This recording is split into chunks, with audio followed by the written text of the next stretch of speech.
Olá! Que bom encontrar você a bordo. A partir de agora, você vai assistir ao programa Aeronauticando. Todas as quintas-feiras, um novo vídeo sobre aviação, explicado de forma clara, rápida e direta, sempre com algo interessante sobre avião ou sobre aviação. Inscreva-se! Sente-se, aperte o cinto e voe alto conosco. Decolagem autorizada. No episódio de hoje, para que serve o rotor de cauda do helicóptero?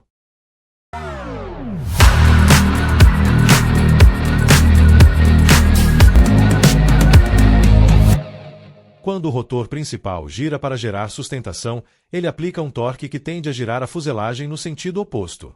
É a terceira lei de Newton em ação. O rotor de cauda cria uma força lateral que neutraliza esse torque, mantendo o nariz do helicóptero orientado conforme o piloto deseja. Sem essa correção, a aeronave sairia girando descontroladamente. Existem 6 soluções comuns para resolver o efeito do torque na fuselagem: o rotor de cauda convencional, o Fenestron, o sistema Notar, o rotor contrarrotativo, 2 rotores principais lado a lado ou em tandem, e o sincróptero.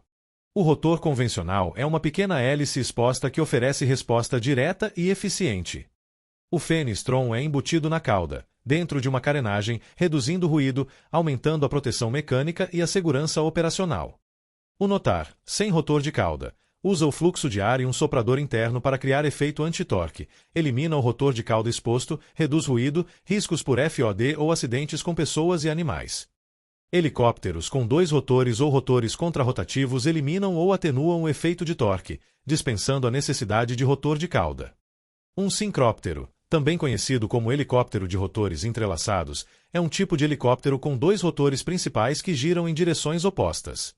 Os rotores são montados em mastros separados e ligeiramente inclinados, de modo que as pás se entrelaçam sem colidir. O piloto controla o rotor de cauda por meio dos pedais.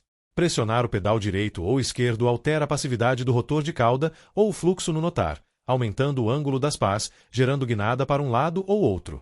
Em manobras, o piloto coordena pedais, cíclico e coletivo para manter o voo controlado. Por exemplo, em pairado, pequenos ajustes de pedal são constantes para compensar variações do motor ou vento. O rotor de cauda gira em uma rotação que é uma relação fixa com o rotor principal. Por exemplo, se a relação for 8/1, isso significa que para cada volta do rotor principal o rotor de cauda dá 8 voltas, ou seja, se o rotor principal estiver girando a 400 rotações por minuto, o rotor de cauda está girando a 3.200 RPM. Teoricamente, isso seria suficiente para eliminar o efeito anti-torque no primeiro momento. Mas na prática, o piloto deve estar constantemente corrigindo a atitude da aeronave através dos pedais, devido a manobras e efeitos aerodinâmicos que aumentam e diminuem o torque sentido pelo corpo da aeronave. Se o rotor de cauda falhar parcialmente ou se soltar, o helicóptero passará por uma rápida e perigosa guinada. Em altitudes baixas e durante manobras, isso pode resultar em perda de controle. Existem procedimentos de emergência, como autorrotação e técnicas de controle direcional, e também limitações operacionais. Algumas falhas requerem pouso imediato. A resposta correta do piloto é crítica para manter a aeronave sob controle até o pouso. O piloto deve estar atento ao gráfico de performance apelidado de curva do homem morto. Ou seja, se a aeronave estiver operando fora das curvas desse gráfico na área segura, onde há suficiente altitude e velocidade, ou muito próxima ao solo, sem velocidade, uma falha catastrófica pode ser transformada em um pouso de emergência sem maiores consequências. Para minimizar riscos, fabricantes adotam proteções, projetos robustos de amarração de pás, monitoramento de vibração e inspeções regulares. Sistemas como o Fenestron protegem contra objetos e reduzem probabilidade de danos em pousos em locais não preparados. A manutenção preventiva e inspeções de rotina são decisivas para detectar fadiga, corrosão ou folgas que possam comprometer o sistema, e ajustes precisos reduzem vibrações de baixa, média ou alta frequência, diminui a carga de trabalho do piloto e proporciona conforto aos ocupantes da aeronave. Na prática, pilotos relatam que uma perda súbita de controle por falha no rotor de cauda exige uso imediato de autorrotação ou técnicas de retenção direcional. Existem incidentes registrados onde o rápido treinamento da tripulação evitou consequências mais graves, o que reforça a importância do treinamento de emergências e simuladores. Vale lembrar que o efeito de torque existe devido ao torque que o motor entrega ao rotor principal. O corte do motor ou o desacoplamento da transmissão elimina o torque, tornando o pouso por autorrotação a operação mais utilizada para a falha do rotor de cauda. O rotor de cauda convencional é leve e eficiente, porém exposto. O Fenestron reduz ruído e danos por FOD, mas tem custo e peso maiores. O Notar elimina o rotor exposto e reduz ruído extremo, porém requer sistemas mais complexos e potência de motor para o soprador. 2 rotores são empregados em helicópteros de grande porte, como o Chinook e o Osprey. Os rotores coaxiais contrarrotativos possuem uma manutenção complexa, motores muito potentes e operação muito cara. A escolha depende da missão: utilitários, transporte offshore ou operações urbanas, que têm necessidades bem diferentes. Os sincrópteros são empregados em diversas atividades, como transporte pesado, resgate, combate a incêndios e operações militares. Entretanto, não é considerado seguro para o transporte de passageiros devido ao perigo durante o embarque e desembarque. A aproximação de pessoas somente pode ser feito pela frente da aeronave, já que as pás passam muito próximas do solo nas laterais. Alguns Fenestron chegam a ter mais de 12 lâminas e operar em altas rotações para gerar a mesma eficiência que um rotor exposto.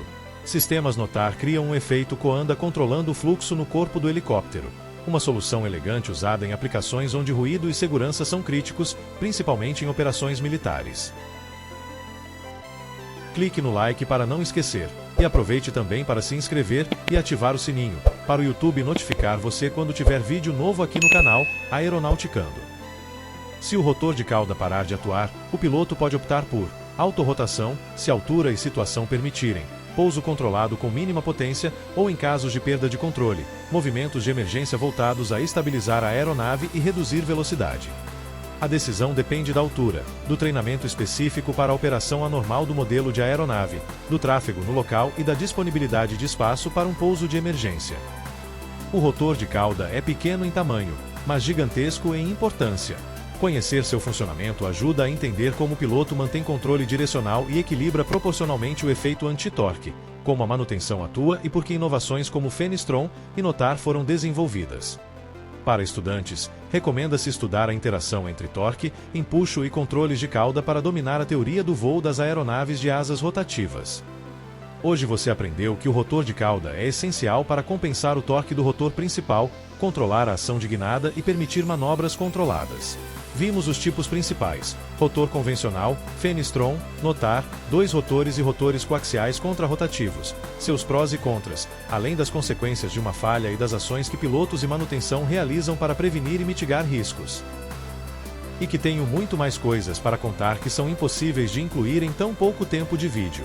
Na próxima quinta, vou explicar o que é e como funciona alguma coisa muito interessante no avião ou na aviação. Quero saber a sua opinião sobre esse episódio.